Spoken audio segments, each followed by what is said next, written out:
Student সকলকে আমার YouTube চ্যানেলে স্বাগত জানাই। আজকে আমি তোমাদের ক্লাস 12-এর এবিটিএ ম্যাথের 31 পেজের 3 দাগের ডি, ই এবং এফের অঙ্কগুলি আলোচনা করব। প্রথমটা দেখো কি আছে, এটা দেওয়া আছে, এটা দেওয়া আছে। দেখাও যে এইটা এবং এটা পরস্পর সমান্তরাল যখন এ ভেক্টর ডি ভেক্টরের সমান নয় এবং বি ভেক্টর সি ভেক্টরের সমান নয়। আচ্ছা, আমরা কি জানি, সাপোজ এ এবং বি দুটো ভেক্টর সমান্তরাল হবে যদি A vector cross B vector সমান কি হয়, জিরো ভেক্টর হয়, জিরো ভেক্টর। ঠিক আছে, ক্রস প্রোডাক্টের সময় এখানে জিরোর মাথায় কি হবে, ভেক্টর চিহ্ন থাকবে। আর ডট প্রোডাক্টের সময় শুধু জিরো, মানে ধরো ডট হলে কি হতো, A vector dot B vector, তখন শুধু জিরো। ঠিক আছে, কিন্তু ভেক্টর গুণফলের সময় জিরোর উপর ভেক্টর চিহ্ন থাকবে। তাহলে এই ভেক্টরটা ক্রস এই ভেক্টর সমান জিরো ভেক্টর আমাকে দেখাতে হবে। আচ্ছা, এটা দেওয়া আছে দুটো।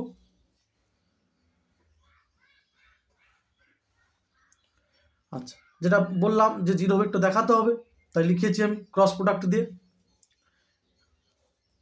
এরপর দেখো A vector cross B vector, তারপরে প্লাস মাইনাসে minus A vector cross C vector, একই রকম মাইনাস প্লাসে minus D vector cross B vector, minus মাইনাসে plus D vector cross C vector.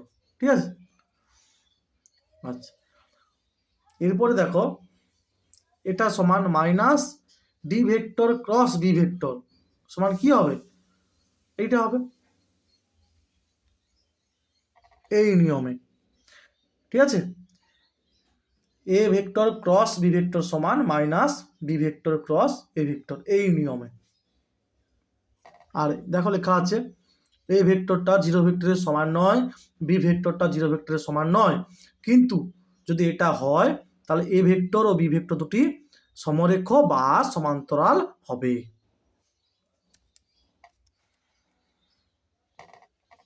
আচ্ছা, একই রকম এটা থেকেও লেখা যায় D vector cross C vector সমান minus C vector cross D vector. এরপরে দেখো এই দুটো যা আছে লিখেছি, এটার জায়গায় মানে এইটার জায়গায় কি লিখেছি, এটা লিখেছি, আর এইটার জায়গায় এইটা লিখেছি। ঠিক আছে, তাহলে কি হবে, জিরো ভেক্টর হবে। কেউ যদি এখানে এইভাবে জিরো লিখে দাও তাহলে কিন্তু ভুল, জিরো ভেক্টর দিতে হবে। ঠিক আছে, ক্রস প্রোডাক্ট আছে তাই জিরো ভেক্টর হবে। অতএব কি হবে, পরস্পর সমান্তরাল, যেখানে এ ভেক্টরটা ডি ভেক্টরের সমান নয় এবং বি ভেক্টরটা সি ভেক্টরের সমান নয়।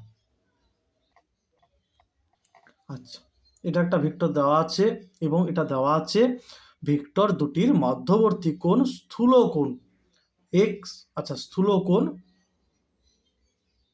এক্স হলে এর পরিসর নির্ণয় করো। ঠিক আছে। আচ্ছা, ভেক্টর দুটির মধ্যবর্তী কোণ স্থূল কোণ হলে এক্স এর পরিসর নির্ণয় করতো। ঠিক আছে, এখানে স্থূল কোণ হলে লিখতে হতো এক্স এর পরিসর নির্ণয় করো। মধ্যবর্তী কোণ স্থূল কোণ হলে এক্স এর পরিসর নির্ণয় করো। ঠিক আছে। আচ্ছা, স্থূল কোণ কাকে বলে না, যে কোণের মান 90 ডিগ্রির থেকে বেশি 180 ডিগ্রির থেকে ছোট তাকে বলা হয় স্থূল কোণ। মনে করি এ ভেক্টর সমান এবং বি ভেক্টর সমান। আচ্ছা, এবং আবার লিখেছি মনে করি। ঠিক আছে, এ ভেক্টর এবং বি ভেক্টর দুটির মধ্যবর্তী কোণ থিটা, মধ্যবর্তী কোণ থিটা। আচ্ছা, দুটো ভেক্টরের ডট প্রোডাক্ট বের করেছি। আমরা কি কি জানি না, আই ভেক্টরের সঙ্গে আই ভেক্টর ডট করলে 1 হয়, একই রকম J vector dot J vector 1 হয়, আর কে ভেক্টর ডট কে ভেক্টর 1 হয়। বাকি সব মানে I cap dot J cap dot K cap এগুলো সব কি হয়, সব 0 হয়। ওইটা কাজে লাগিয়ে এটা করেছি, ঠিক আছে। মানে আই ডট আই 1 এর সহগ 1 আর এক্স স্কোয়ারের সঙ্গে 1 গুণ এক্স স্কোয়ার, এইভাবে, ঠিক আছে। একে মিডিল টার্ম করবে, মানে মধ্যপদের সহগ বিশ্লেষণ, ঠিক আছে। মানে 5কে কি 3+2 করে এটা আসবে, এটা করবে একটু, মানে করবে x square minus of 3+2 whole into x plus 6, ঠিক আছে। তারপরে কি করবে, এক্স স্কোয়ার মাইনাস প্লাসে মাইনাস 3x মাইনাস প্লাসে minus 2x plus 6, x common নেবে এক্স মাইনাস 3 হবে, আর মাইনাস 2 কমন নেবে এক্স মাইনাস 3 হবে, ঠিক আছে। এরপরে এক্স মাইনাস 3 কমন নিলে হবে x minus 3 whole into x minus 2, মানে এটা আসবে। আচ্ছা, এবারে আমরা কি জানি, এ ভেক্টর ডট বি ভেক্টরের ক্ষেত্রে এটা হয়।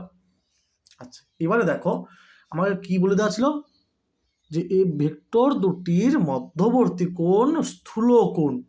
আচ্ছা, আমরা কি জানি ক্লাস 11-এ, আচ্ছা, এটা যদি প্রথম পাদ হয়, প্রথম পাদে সমস্ত ত্রিকোণমিতিক অপেক্ষকগুলি পজিটিভ হয়। দ্বিতীয় পাদে, ঠিক আছে, দ্বিতীয় পাদে কি হয়, সাইন থিটা না সাইন এবং কোসেকটা না সাইনের অনন্যক কোসেকটা এই দুটো কি হয়, পজিটিভ হয়, বাকি সব নেগেটিভ হয়। স্থূলকোণ মানে কি, কোন পাদে আসবে, দ্বিতীয় পাদে আসবে। মানে আমরা কি বললাম যে স্থূলকোণ হচ্ছে 90 ডিগ্রির থেকে বড়, 180 ডিগ্রির থেকে ছোট, তাহলে সেটা দ্বিতীয় পাদে থাকবে। দ্বিতীয় পাদে সাইন আর কোসেক পজিটিভ, তাহলে কস সেখানে কি হবে, কস থিটা সেখানে নেগেটিভ হবে, 0 থেকে ছোট হবে। তাই দেখো লিখেছি, যেহেতু থিটা স্থূল কোণ তাই কস থিটা লেস দেন 0। আচ্ছা, এটা থার্ড লিখে দিতে পারো, এটা ফোর্থ, এগুলো তোমরা জানো, ঠিক আছে, আর লিখছি না। এটা ওয়াই ড্যাশ এক্স, ঠিক আছে।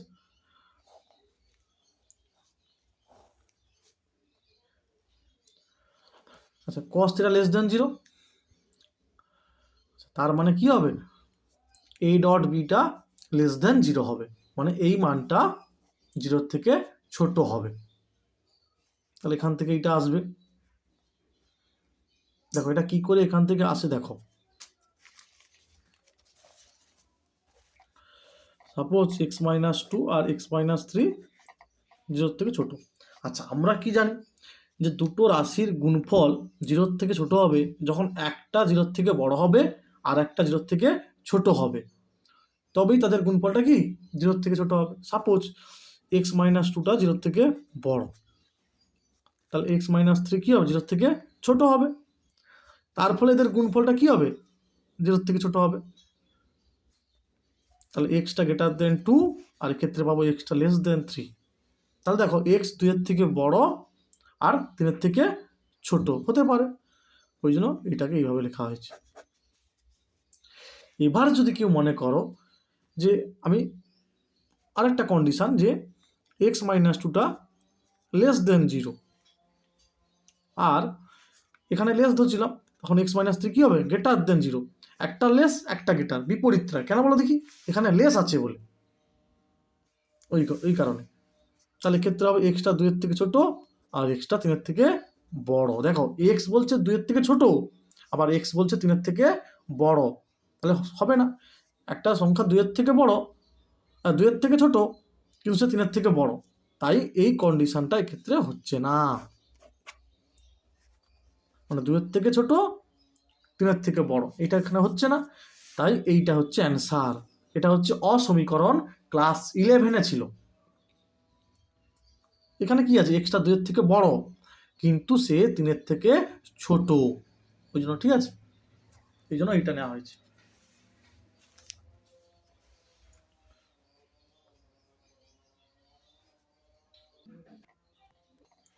আচ্ছা দেখো ঈদ দাগের এক একটা খুব ভালো অঙ্ক, এখানে খেয়াল করো টি আছে, তাই এটা টি হবে, এটাও টি হবে।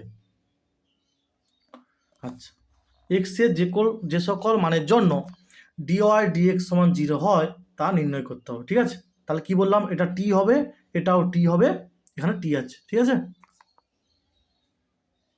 আচ্ছা এই সূত্রটা ভালো করে দেখে নাও।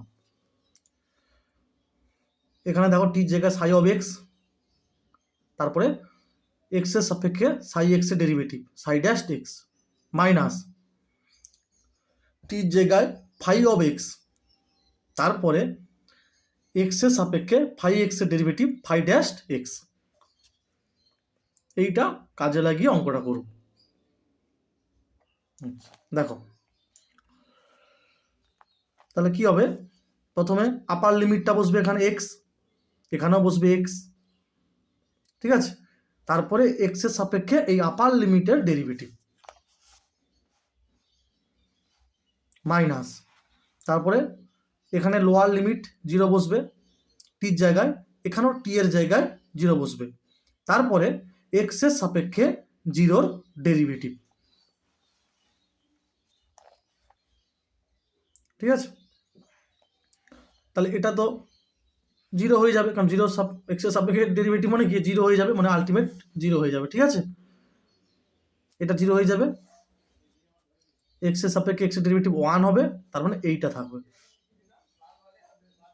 খেয়াল করে এখানে আগে সাই এক্স মানে সাই অফ এক্স, আগে আপার লিমিটটা এখানে বসানো হয়েছে টি এর জায়গায়, তারপরে এক্স এর সাপেক্ষে এই যে আপার লিমিট আছে এর ডেরিভেটিভ মাইনাস, তারপরে লোয়ার লিমিটটা টির জায়গায় বসানো হয়েছে, তারপরে এক্স এর সাপেক্ষে লোয়ার লিমিটের ডেরিভেটিভ, এইটা কাজে লাগানো হয়েছে।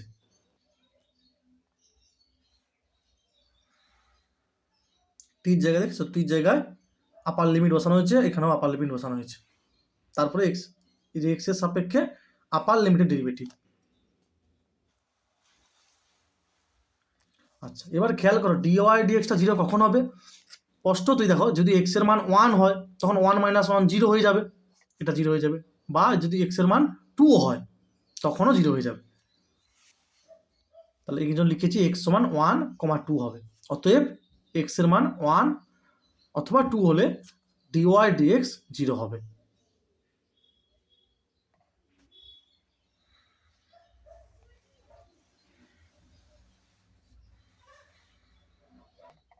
তারপরে 2 এর দাগ হবে এখানে, নির্দিষ্ট সমাকলের সাহায্যে মান নির্ণয় করো, এইটা। ঠিক আছে, খুব ভালো অঙ্ক, এই টাইপের অঙ্ক এই বছর খুব ইম্পর্টেন্ট। ঠিক আছে, এই বছরটা খুব ইম্পর্টেন্ট এই টাইপ। আচ্ছা দেখো, n/n² 1/n হবে, সেটা আগে লিখেছি, limit n tends to infinity, plus বাকি প্রত্যেকটা থেকে নিচ থেকে দেখো n কমন নিয়েছি, তাহলে 1/n হবে, তাহলে n+1 n+2 2n উপরে যা আছে ঠিক আছে, নিচ থেকে n কমন নিয়েছি, তাই নিচে কি আরেকটা করে n পড়ে থাকবে, যেহেতু n² ছিল সব, তাহলে 1/n লিখেছি এই কারণে। ঠিক আছে, এটা তো 0 হয়ে যাবে, বাকি এটাকে সাজিয়েছি, n+1/n কি হবে 1+1/n, একই রকম চলতে থাকবে।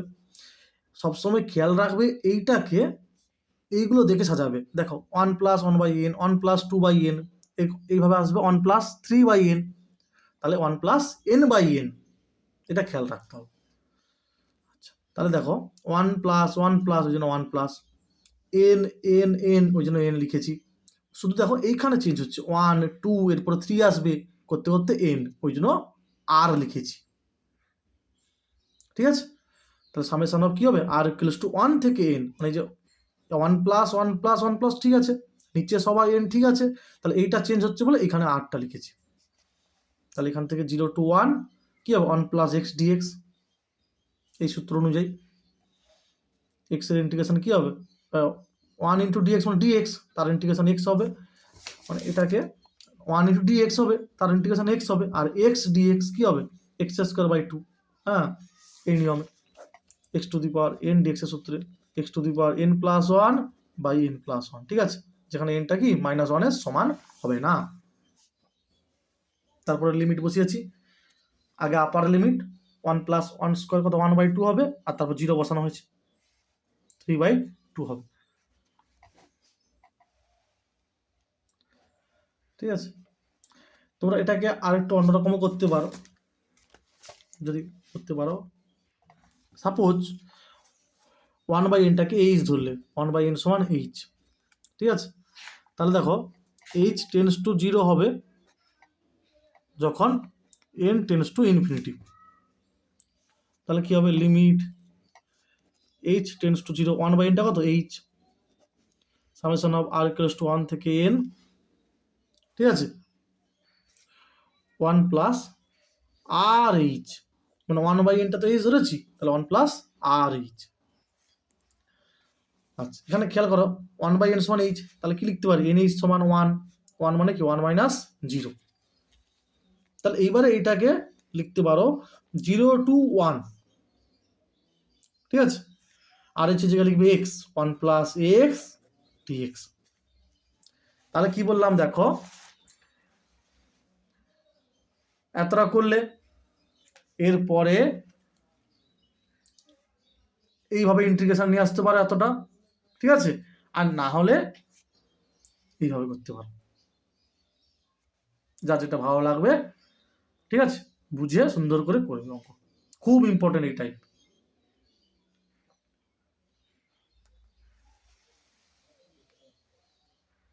তারপরে দেখো এ ও বি দুটি ঘটনা এরূপ যে এ ইন্টারসেকশন বি সমান 5, মানে কি probability of A intersection B হবে 0। তারপরে এটা দেওয়া আছে, এটা দেওয়া আছে, এটা বের করতে হবে। এ ইন্টারসেকশন বি 5, তাহলে probability of A intersection B সমান 0 হবে, এটা দেওয়া আছে। এটা সূত্রটা লিখেছি, probability of A plus probability of B minus probability of A intersection B, মানগুলো বসিয়ে দিয়েছি, ঠিক আছে? এটার মান হচ্ছে 0, আর এটা সেদিকে গেলে মাইনাস অফ, মানে এইটা সেদিকে গেলে মাইনাস অফ প্রবাবিলিটি অফ এ হবে, তার মানটা বসিয়ে দিয়েছি 2/10, তাহলে 5/10 হবে, ঠিক আছে, 0.5 হবে। তারপরে দেখো ভালো অঙ্ক, খুব একটা দ্বিপদ বিভাজন প্রক্রিয়ায় সমস্ত সমসম্ভব চলক x, এটা দেওয়া আছে, সম্পর্কটিকে না n = 6 এর জন্য সিদ্ধ হলে পি প্যারামিটারের মান নির্ণয় করতে হবে।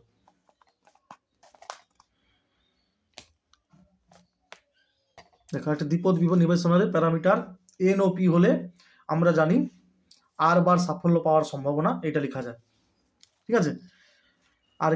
আর এর মানটা যেখানে 0 থেকে 1 2 করতে হতে n পর্যন্ত, আর p প্লাস q সমান 1, ঠিক আছে? এরপর এটা লিখেছি। এইবারে 9 গুণিতক x = 4, তো এখানে 4 বসাও, তাহলে এখানে 4 হবে, সরি nটা 6 বলে দেওয়া আছে, nটা 6 বলে দেওয়া আছে, nটা 6 বলে দেওয়া আছে, তাহলে n এর জায়গায় 6 হবে, এখানে 4 হলে এখানে 4 হবে, এখানে 4 হবে, n এর জায়গায় 6 বলে দেওয়া আছে, এখানে 4 হবে, মানে nটা 6 বলে দেওয়া আছে, আর এখানে কি প্রথম ক্ষেত্রে 4 হবে, পরেরটা rটা হচ্ছে 2 হবে। আচ্ছা, এবারে খেয়াল করে এইটা লিখিনি আমি, কেন বলো দেখি। আচ্ছা, এইটা আমরা জানি যে 6c4 সমান কি হয়, 6c2 হয়, ঠিক আছে? 6 - 4 2, ঠিক আছে, তাই লিখিনি আর। তারপরে কিউ এর মানটা বসেছে 1 - p,